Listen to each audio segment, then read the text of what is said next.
Okay, hello everybody. My name is Caitlin Bodwell. I am an Assistant Director in the Office of Leadership and Civic Engagement here at Uncg.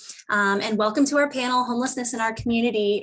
This event is part of our Hunger and Homelessness Awareness Week, which is a national initiative to draw attention to the issues around hunger and homelessness. At Uncg, this week of events is focused on education, fundraising, service, and advocacy, and is organized by my office, the Office of Leadership and Civic Engagement, in partnership with the Office of Intercultural Engagement, Uncg Athletics, Spartan Open Pantry, and some amazing community organizations, including the ones we have represented here today. To learn more about this week, you can visit go.uncg.edu/HHAW, and I'll also put that in the chat as well. And so welcome to our panel. I am going to now introduce our moderator for today, Dr. Steven Sills. He is a community engaged scholar, full professor of sociology at Uncg, and the director of Uncg's Center for Housing and Community Studies. He's served many roles over hundreds of applied and community engaged projects, and has conducted so much research on housing policy, economic development, public health, behavioral health, and many other social issues. I'm excited for Dr. Sills to guide this discussion, and now we'll pass it over to him to share more about this topic, and to introduce our panels. So thanks for being here. Thank you so much, Caitlin. Excited to be here as well. This is an important topic for our community, especially right now as so many people are facing housing precarity. The results of the COVID pandemic have been devastating on public health, but also on people's finances.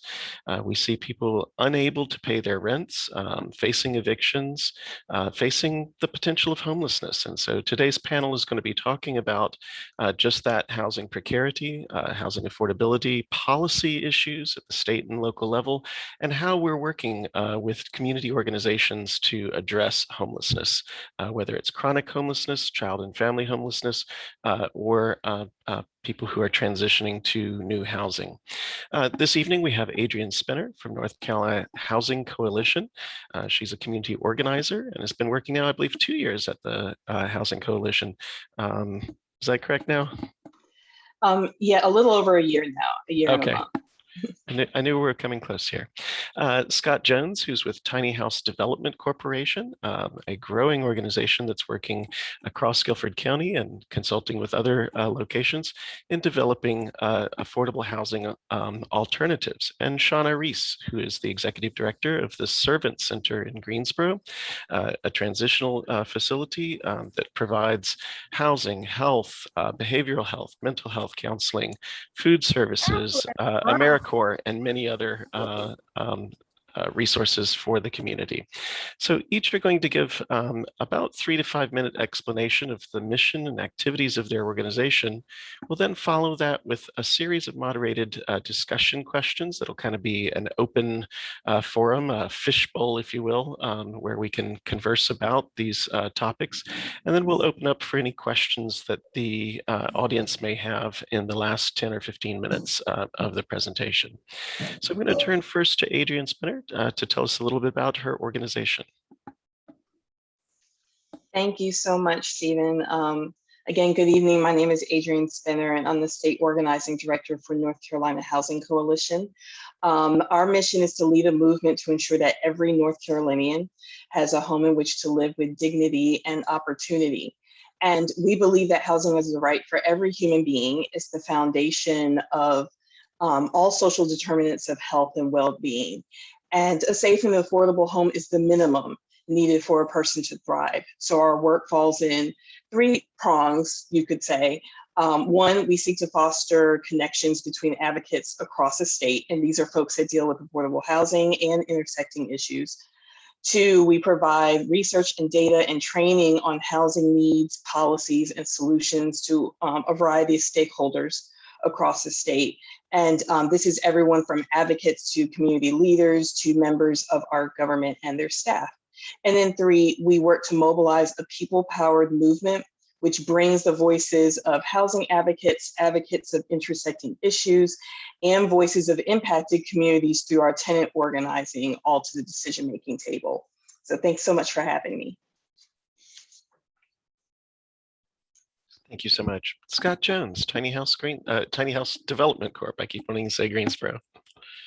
Well, it used to be Tiny House Greensboro, now it's Tiny House Community Development. So we're a 7-year-old nonprofit that started out of our day center in Greensboro about 7 years ago, or maybe a little longer, as a conversation that was had by individual guests at the IRC that were experiencing homelessness, and staff and volunteers.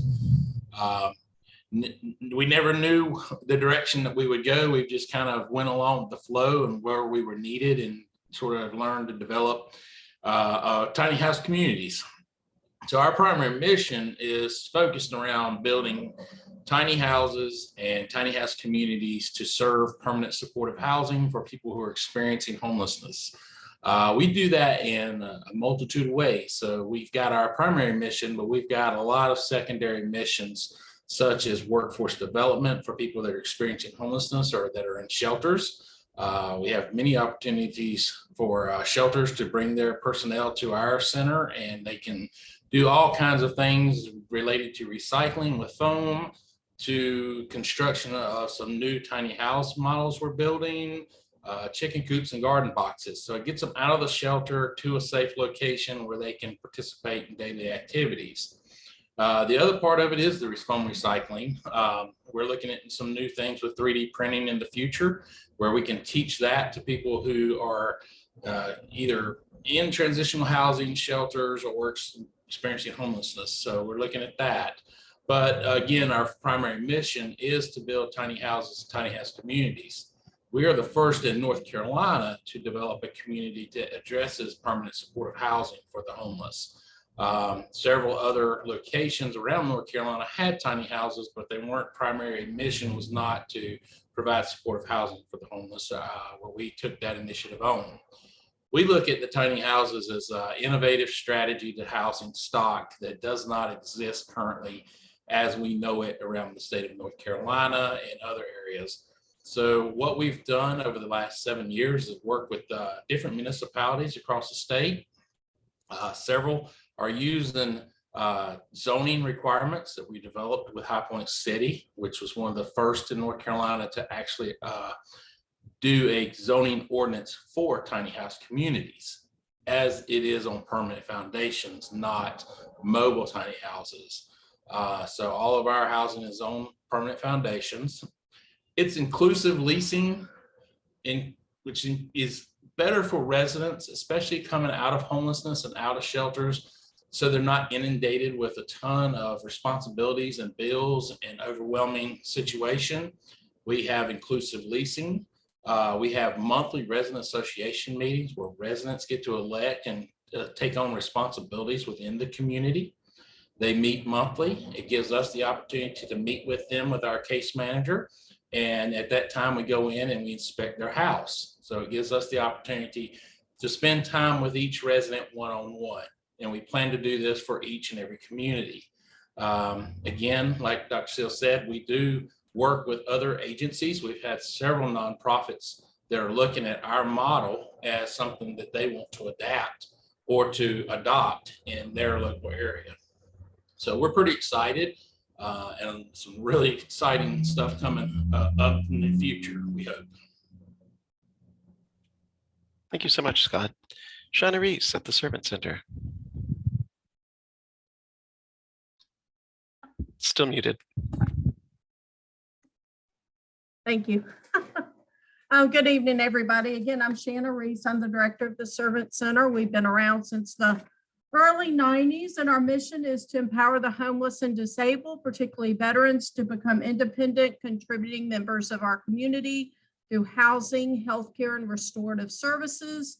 We do that through a variety of programs. We have a transitional housing program for disabled veterans that are experiencing homelessness. We have 21 beds. We have 17 beds of permanent supportive housing, again, assisting those experiencing homelessness, exiting a shelter situation or transitional program, who have disabilities and need another level of support to maintain their housing. We have a disability assistance program where we have staff people that file more than 300 Social Security applications a year for folks who are and underinsured. As part of that, we use the SAMHSA SOAR model for those that are experiencing homelessness. We have the only dedicated SOAR workers in Guilford County. We also have an AmeriCorps program where we have members spread out through Guilford and Forsyth counties. Now we do about 25,000 hours worth of service in the community, all surrounding the issues of homelessness, people working with people who are at risk for homelessness, as well as hunger issues. And lastly, quickly, we have a rapid rehousing program where we serve about 75 folks every single year, helping them get back into housing, helping them to stabilize, and providing some temporary financial assistance for those folks. And I'm also on the COC Board of Directors, and I've been on the COC Board of Directors for decades. So I'm really excited about being invited to talk about this topic. It's really an important one. We're always grappling with the best ways of dealing with it. There's new models coming about. So it's a really good time for this conversation. Thank you. Thank you, Shanna. I'm going to start off with the first question about just how bad is homelessness now? How big of an issue is it? The U.S. Department of Housing and Urban Development Secretary Marcia Fudge has said that the pandemic, while it's made homelessness worse, is just a continuation of what was already going on in 2019 and 2020. Today, you can see the evidence under every bridge, every street corner, every public space. You see people camping out. You see people who are asking for resources, food, assistance.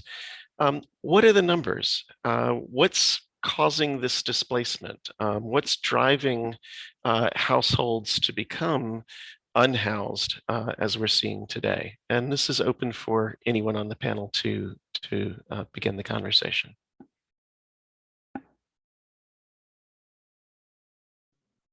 I could jump in there.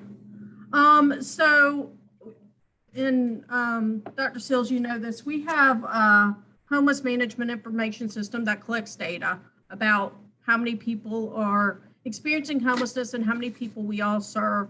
And there is a trend upward for certain this year. There was downward trend since 18, and this year we're on target for increasing by about 15% the number of people we serve in our community. I think some of it is obviously the 15% growth, that's a real growth, but I think we're also seeing more folks outside because during the pandemic, we lost almost 88 shelter beds.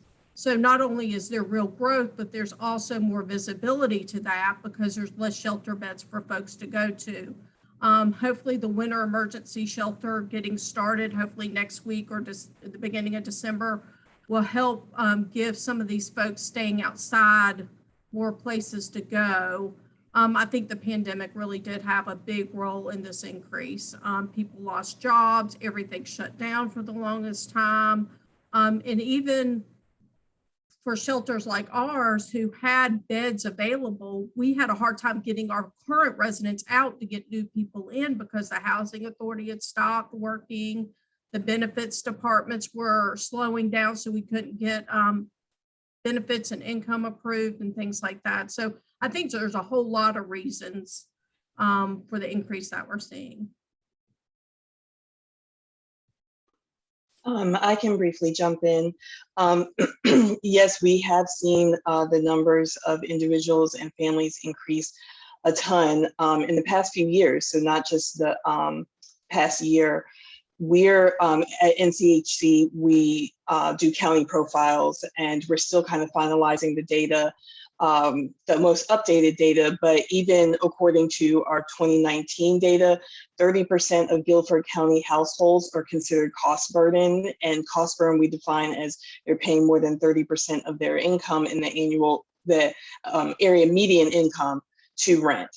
And so of those 30% of households, 47% are renters, 19% are homeowners. And with this the cost burden households, 43.1% of renters face an eviction. and 1.8% of homeowners face the possibility of losing their home. So we see that the state of housing was already in dire straits. And then that was, of course, before COVID, when we saw millions of people losing their jobs and struggling to meet their needs for themselves and their family. COVID cast a spotlight on systemic issues that exist in all aspects of our society. But with housing, this state has been lacking in not only protections for struggling renters and homeowners, but also a lack of quality, affordable housing, which is seen in the amount of slums in this county, landlords that continue to raise rent, but don't care about improving conditions, the disproportionate concentration of poverty and poor subsidized housing to one side of the proverbial railroad tracks. They're just put in one part of town. And it's not just emergency relief we need for our service providers to get folks into temporary and eventually permanent homes, but the resources to stay there and to keep their homes and more quality supply and the systemic change that will help and protect people and give them equitable access and opportunity. So it sounds like there was a squeeze going on prior to the pandemic. Housing affordability was out of reach for many people. The cost of living really impacted many families. And then during COVID, I hear, there were fewer beds available and more displacement due to unemployment and other factors. Scott, I know you do a lot of street outreach. Tell me about what you're seeing on the street. I consider ourselves very fortunate to be able to do street outreach. One, we enjoy connecting and building a rapport. What we know, what we witnessed was when everything shut down in March of 2020, we went from 100 people coming through the breakfast line every Saturday morning, an average of close to 100, down to serving about 20 out of the back of the pickup truck at the side of the street downtown near the park. That only lasted for about 3 or 4 weeks. And then the numbers creeped back up steadily to 40 to 50 to back now 60 to 80 people every Saturday morning.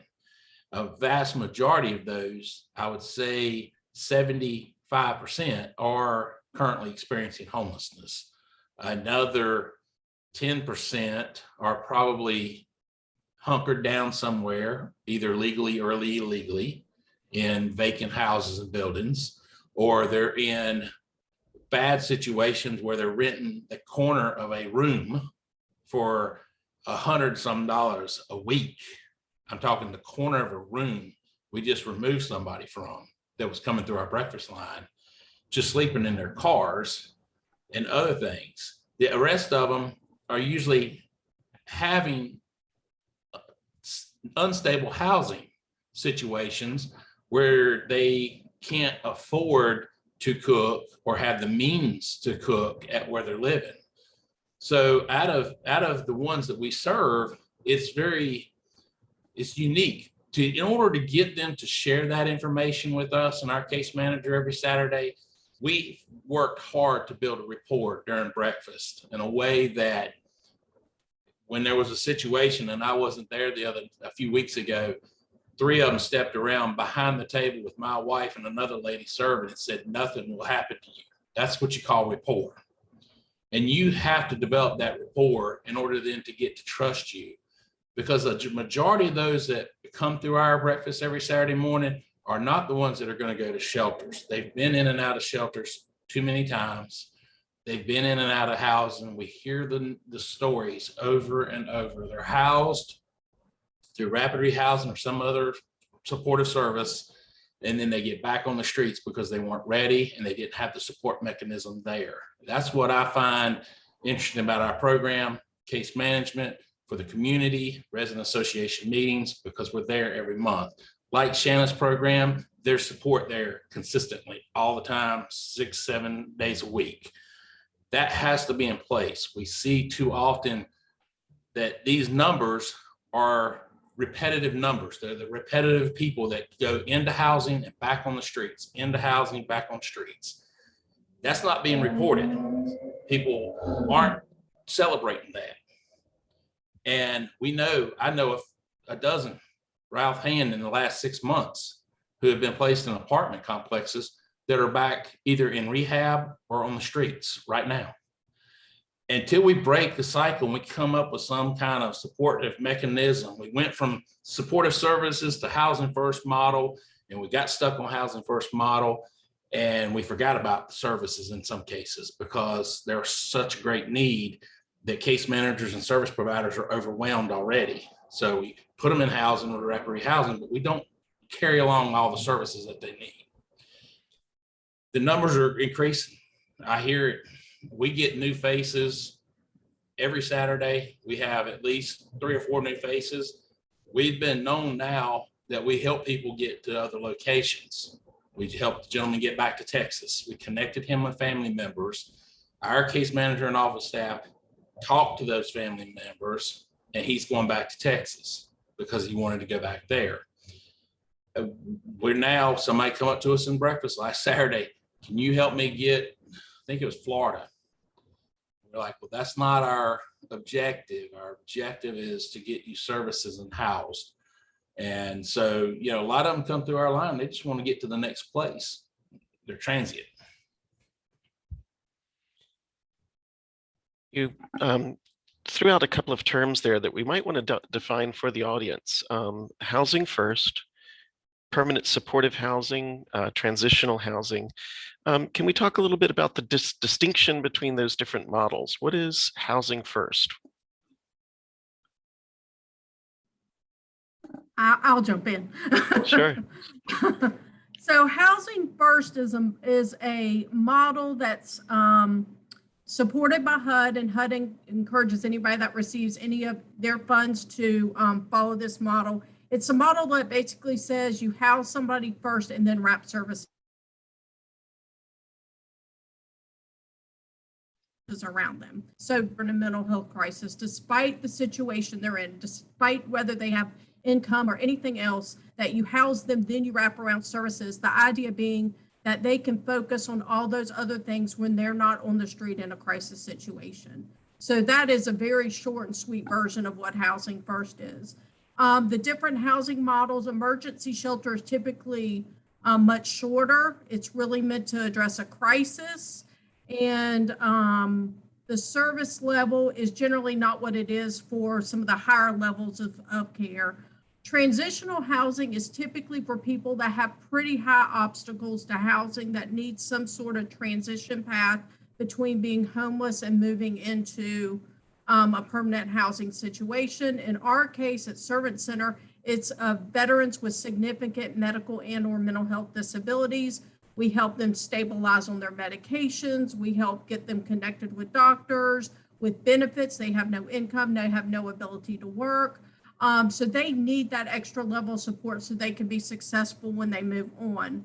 Permanent supportive housing is also a HUD model, and it's specifically for folks exiting homelessness that have disabilities that need extra level of care to be stably housed. So ongoing case management, not just an apartment complex, but ongoing case management. So if they're having money issues, or if they're really not good with money, somebody's making sure they're paying their bills every month. If they are have a problem with mental health issues and you can check on them regularly and you notice they're de-escalating and you find out they're not on their meds, you help get them reconnected to get their meds, things like that. The idea being you keep them stably housed. One of the other important tenets of housing first is that you have very little barriers to your shelter. So back in the day when I first started in this business a couple decades ago, if somebody was using drugs, you kicked them out.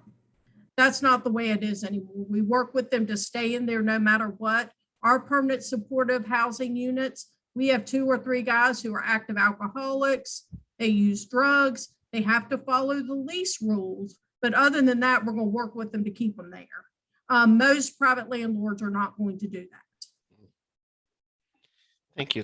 That's excellent, and a really good recap of the different models and how they can kind of be complementary to one another. You need transitional housing, you need that emergency care, but you also need permanent supportive housing for those who have the most chronic conditions. The pandemic has changed a lot of things. It's a public health crisis. It's a communicable disease. It has a lot of implications for any social service agency in terms of protecting its clients and its staff. What are some of the ways that the pandemic has changed the way you do business, whether it's PPE or protocols that keep people safe in sanitary conditions, or if it's new approaches? I know from just my primary care provider, I have telemedical appointments just about as frequently as I actually see the doctor now. That shift is both convenient for the client, but also keeps from having too much face-to-face contact in a medical setting. What are the things that you've done, your organizations have done to adapt to the pandemic, yet still providing housing for those experiencing homelessness? I'm going to defer to my fellow panelists because NCHC is not a direct service provider. Our COVID problems are nothing compared to what service providers have to go through. So I'll defer to them. Thank you. So for us, I'm going to take a little bit of a different approach.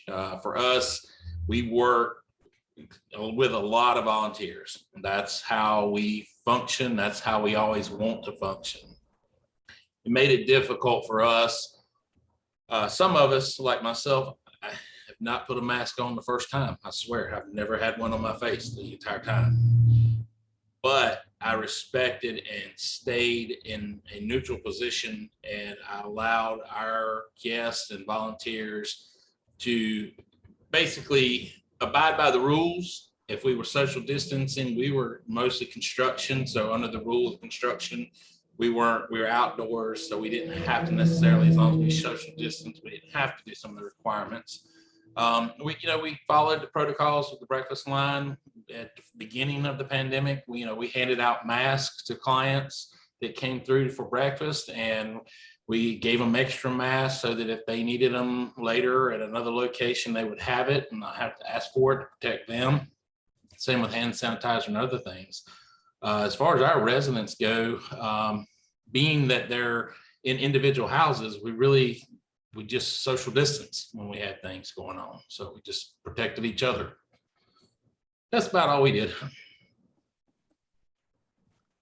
I could say from running a transitional program, we have 21 residents and 13 rooms. So we have shared spaces. And all of them are disabled. Many of them are elderly. Most of them have multiple conditions. So they're all in the high risk category. We were fortunate to be in a county that had the hotel to do some quarantining if we needed. And we're also fortunate to have the relationship with the VA where they would often quarantine them in the hospital setting and test them before sending them to us, which was good. Of course, the technology was a major shift for us, having these guys and figuring out where they were going to go to do these virtual appointments, getting the technology we needed to do these virtual appointments. It was all very challenging. One of the biggest challenges we had was their mental health issues. So they were not able to go on pass and see their families. The YMCA closed down, so they couldn't go exercise.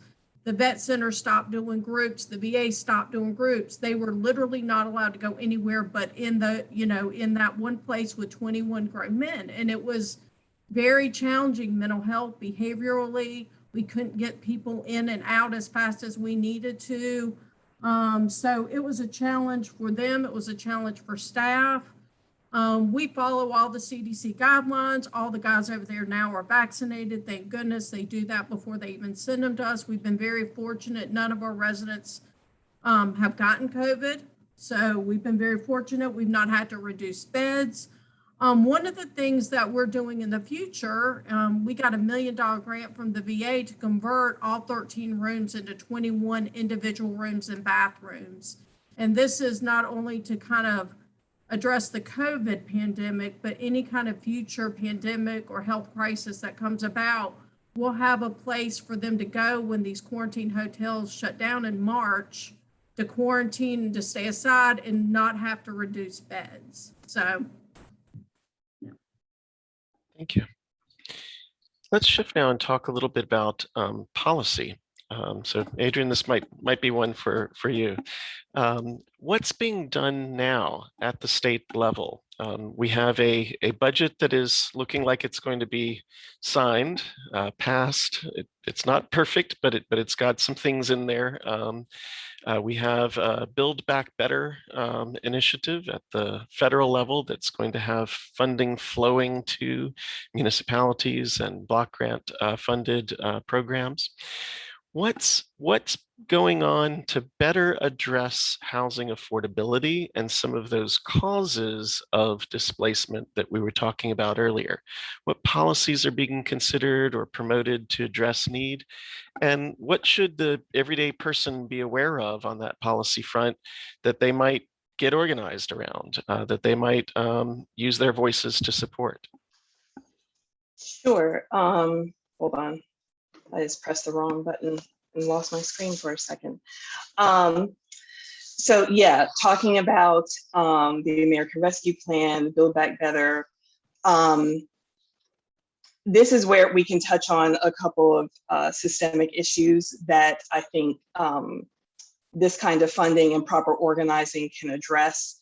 I want to uplift two possible solutions that need to be worked on now and can be organized around now. One, we need to increase the housing supply and have more intentional development of communities that are racially and economically diverse. So organizations like Scott's need more funding and support to be able to build. And we need to have more supply so that we're not having the pressure building up for emergency housing, temporary housing. We get people permanently housed so that you can help the next group of folks. There's no equitable, fair, or moral reason why poverty should be concentrated to the east and southeast side of this county, except to say that there are too many influential people who say, not in my neighborhood, and there are too many politicians that are beholden to them. A culture shift needs to happen where safe and affordable housing is not seen as something that people have to deserve, or they have to make a certain income, or they have to have a certain behavior, a certain record, or whatever. And it should not only be in one section of town, it should be in a variety of places. One example that I'll give is Willard Street Apartments in Durham. If you get a chance, you can Google them. This was a project that was brought about by DHIC, Self-Help of Durham, and Duke University, other community partners.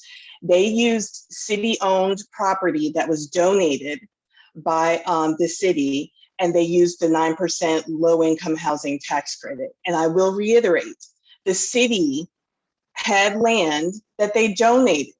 What a concept. And so they were able to build an amazing 4-story apartment building with all affordable housing. It has a parking deck underneath. I mean, there's so many amenities I could just go through. It's a beautiful space. And it looks no different than the luxury condos across the street. The neighborhood is economically diverse, it's racially diverse, and those are the kinds of things that we can have in Guilford County. As much as City Council sometimes wants to throw up their hands and say there's nothing they can do, they can use the space here to create quality, affordable housing using the low-income housing tax credit and other programs. I've been working with other organizers to engage folks in our city and county government, those that will listen, to develop proposals for these types of projects, and that would use a lot of ARP funds to help support that. And then two, we need restorative justice practices and equitable policies that repair the long-term generational effects of racist housing policy in this country. While concepts like redlining are no longer literally used, the effects of the practices that happened over half a century ago still affect communities of color, especially. There are significant gaps in home ownership and generational wealth, with these communities of color, with Black families. And this doesn't just apply to those at the lower ends of the income spectrum, but there are lower middle class folks like myself and like my family who make just enough to not qualify for certain programs and assistance, but we still struggle with our bills. We're still one medical emergency or vehicle emergency away from being, completely burdened. And we do not have some of the financial nest eggs and privileges that come from counterparts with generational wealth. So we have to change the harmful systems and make up for the harmful systems of the past in order to see any sustained improvement in the future. And all of this can be done with the resources that are coming down through the American Rescue Plan. Hopefully we'll see a Build Back Better Act passed. We have state money, regardless of what the bill says, the budget says, we have state money that can be deployed. We have a rainy day fund that's been sitting. We have those resources, but we need allies in our government that'll light a fire under some folks' behinds and get some of this policy passed and get these funds to the programs that need it. It doesn't just need to sit in a city or municipality bank account. It needs to be going to people that are increasing the supply and increasing the protections and assistance for people to stay in the housing.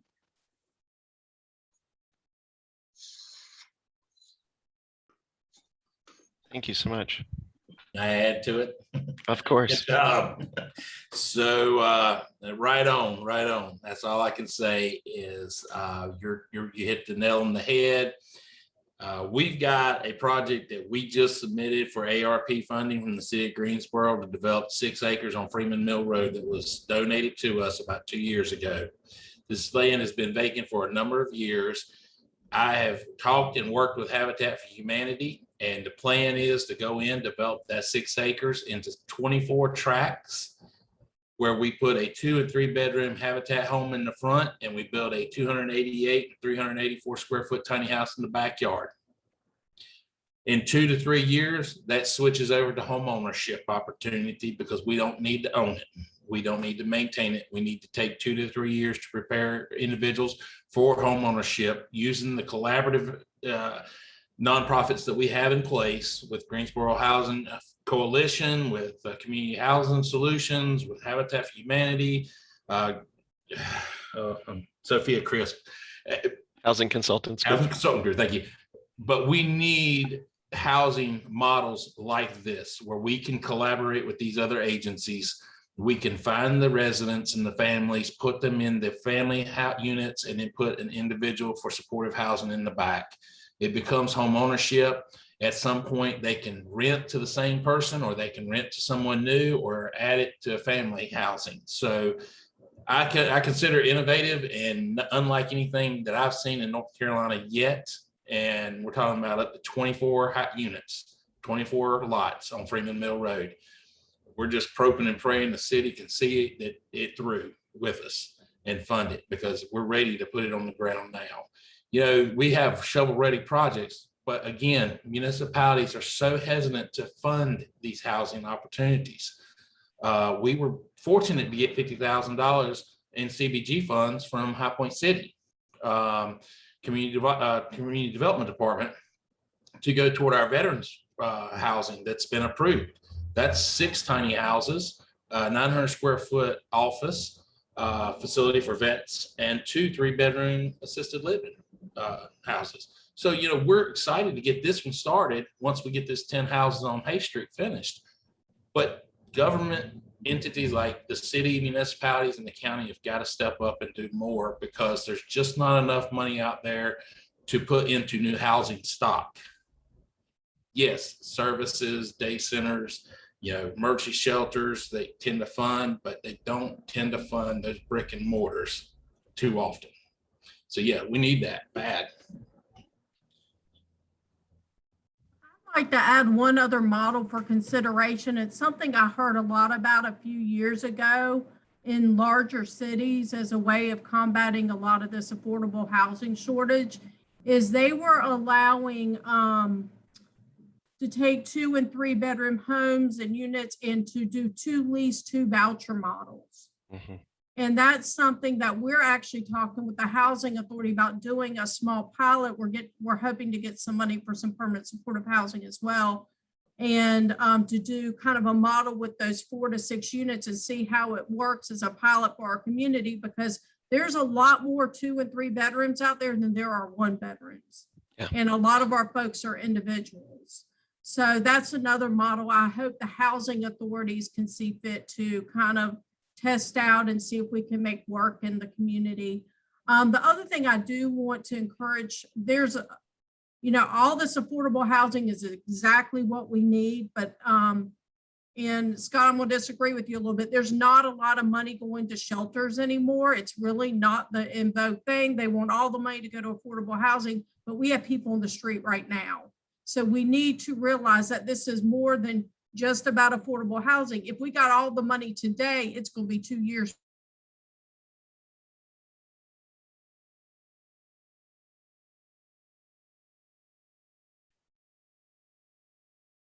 Three years before it's all built, or long-term goals as well. I lost you there for just a moment, but I think we got the main gist there. I'm going to drop in the chat. Adrienne, you brought up a really important piece there in talking about equity and talking about racialized planning and the past, and how we've created bifurcated cities, divided cities like Greensboro. The history of segregation is still at play in our housing markets currently. This is a working paper. The link will take you to, not yet published, but it really tracks that history from 1870s Reconstruction through current day, and looks specifically at southern cities. A lot of our literature on segregation looks at the Philadelphias and the Bostons and places like that. This looks at places like Greensboro, who was one of the first of 23 cities to adopt racial zoning. It was eventually struck down in 1917 by the Supreme Court, but it shaped our city. It's still shaping our city today. And let's talk a little bit then about equity and homelessness. I've been looking at the Guilford County HMIS data. Earlier, Shanna mentioned the Homeless Management Information System. It tracks folks who are utilizing services in the community. Just looking at the past year's data, we see that 3/4 of service seekers, 3/4 of those who've come to a day center, a transitional housing facility, any of the systems of care in our continuum of care, 3/4 are African American. 1/3 have a disability, and 9% are veterans. That's some disproportionality. When we look at the proportion of the population that's African American, we're looking at 35% for Greensboro, yet twice as many service seekers are represented who are African American. Disabilities are down around 10 to 12% of the population, and yet 1/3 of service seekers have a disability. And same for veterans, about 3-4% of the population is a veteran, and yet 9% are veterans who are seeking services. Let's talk a little bit about how poverty, educational opportunity, food deserts, medically underserved areas really drive this disproportionate outcome in homelessness. What are some of the factors there, and how can we do a better job addressing the equity issues? I can jump in. So part of what I would answer, I think we already addressed in talking about increasing supply and the American Rescue Plan, Build Back Better.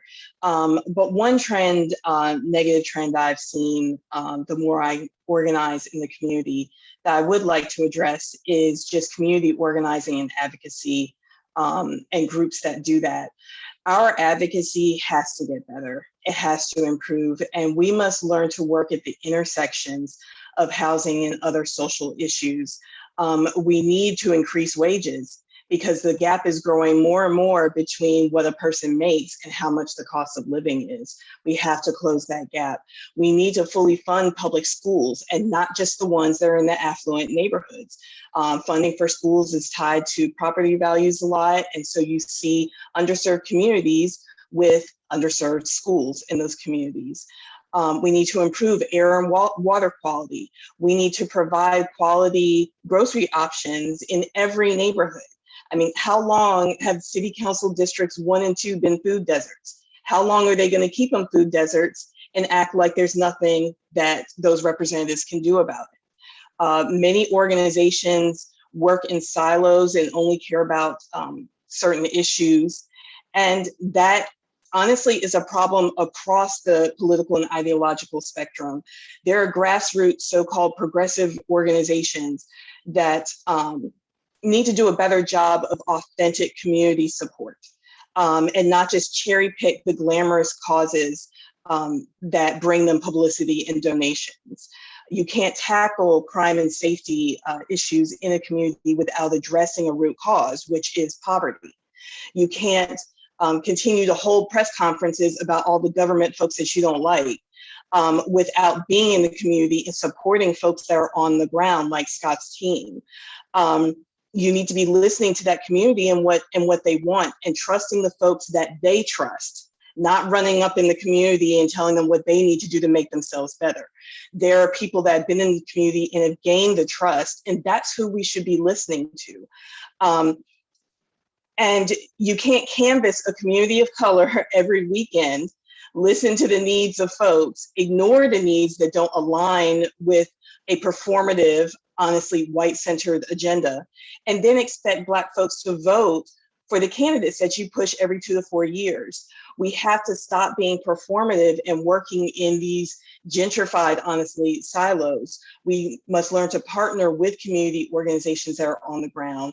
We need to center intersectionality and not just have tunnel vision on 1 or 2 issues. And then we have to allow leaders of color, Black leaders, to guide the work without the micromanaging and gaslighting that often happens in these progressive organizations. Thank you so much. You know, I want to add to what Ms. Spencer said. Spinner said it was, I may be on the griddle cooking Saturday morning, but I'm the first contact they make when they come through the line, and my ear is always attuned to what each and every person is talking about. And I hear so much that's just overwhelming to take in. Some of the stories that I'm hearing coming through the lines, the things that I'm seeing are undiagnosed mental health, undiagnosed autism. We're working with a client right now who we've got housed, who's in our workforce development training program, that has developmental issues that have never been diagnosed, never.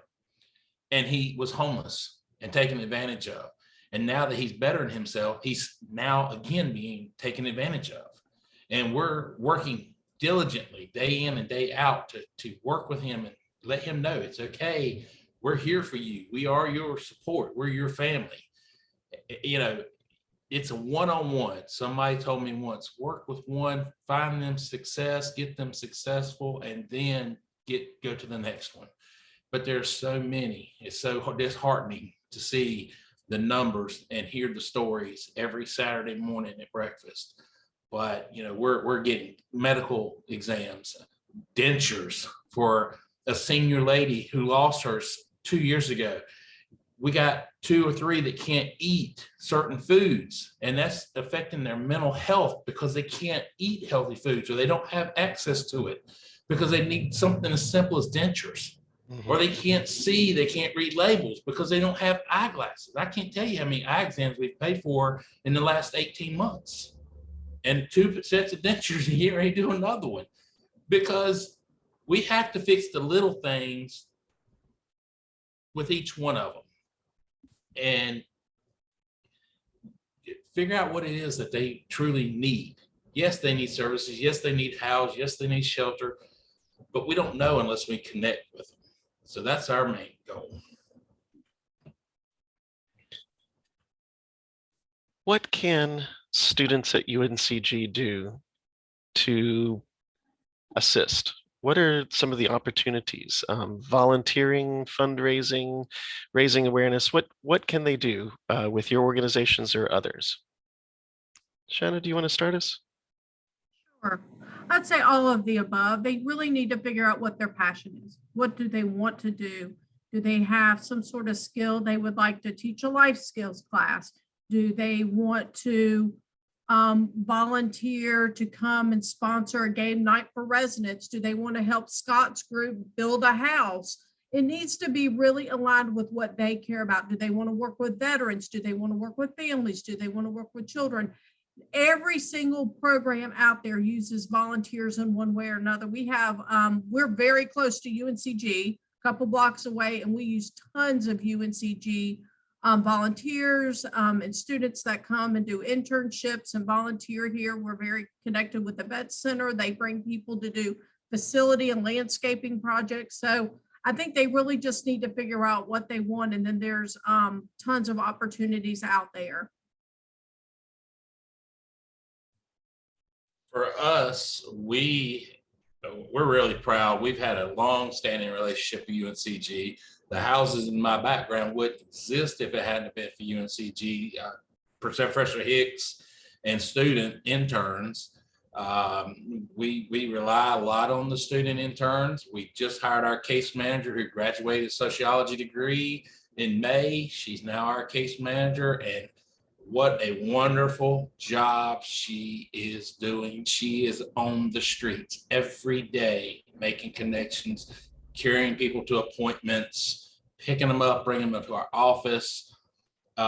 We have now, she's working where you got some CNAs or nursing program that's going to help us set up at breakfast and come out to the communities and meet with the residents and do health wellness checks. Students, there's all kinds of things that students at Uncg can get involved with us, but we already have 3 interns starting in the spring. And then we have a couple different programs, like Shanna said, life skills, games and things like that are wonderful ideas for students.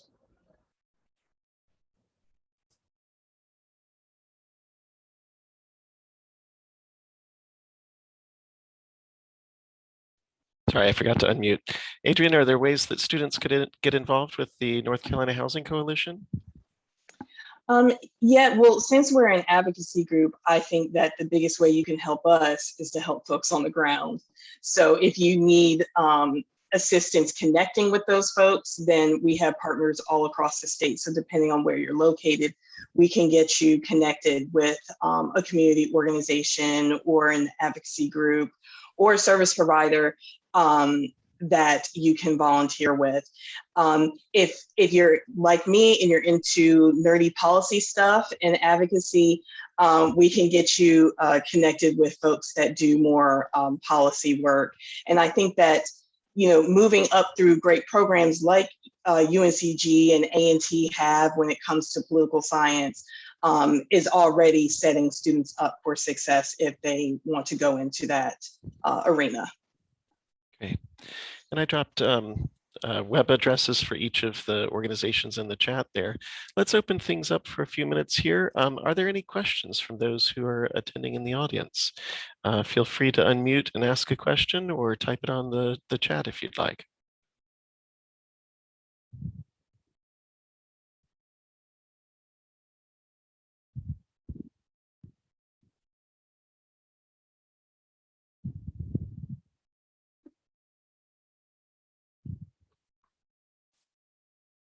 If not, why don't we go one last round robin here, and each of you just a closing remarks, if you don't mind. Scott, let's start with you today.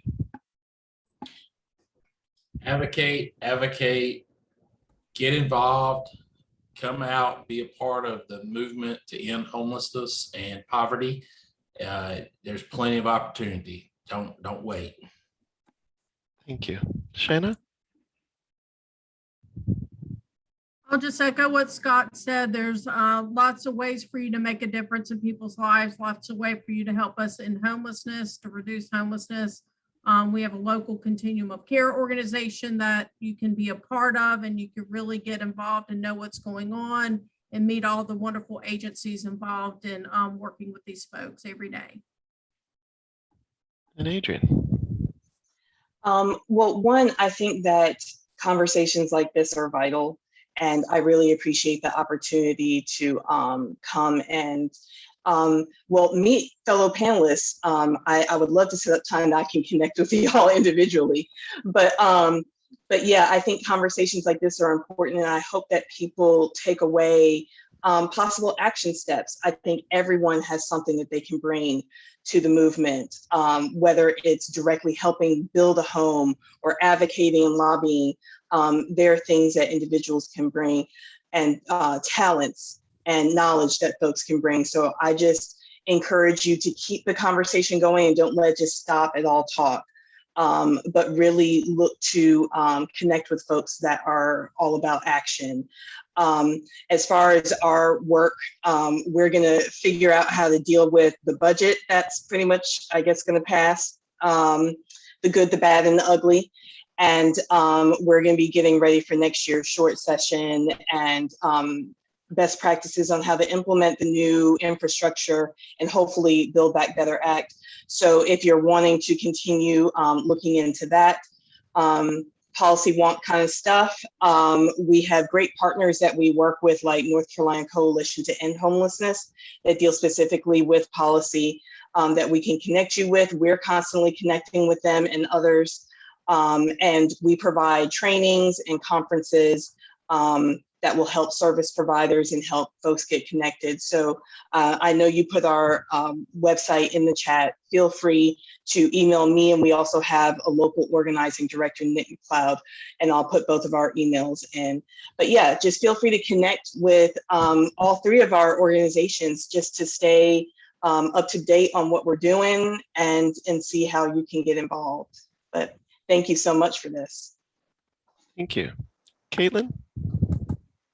Yes, thank you all so much. And thank you, Dr. Sills, for sharing your knowledge and expertise with us. The work you are doing is truly incredible, and I can see the impact that you're making to make sure our community is being advocated for, getting the resources they need. So thank you. I have recorded this presentation. We'll send up a follow-up email with these websites that you shared, and then any contact information that you all want me to share as well. So that way we can make sure that we are taking next steps and we are doing things beyond this panel. So I also wanted to share that our next event for Hunger and Homeless Awareness Week is tomorrow at 12:30. And this event is a virtual deliberative dialogue where we have participants actively discuss food systems and how we can ensure people have the food they need.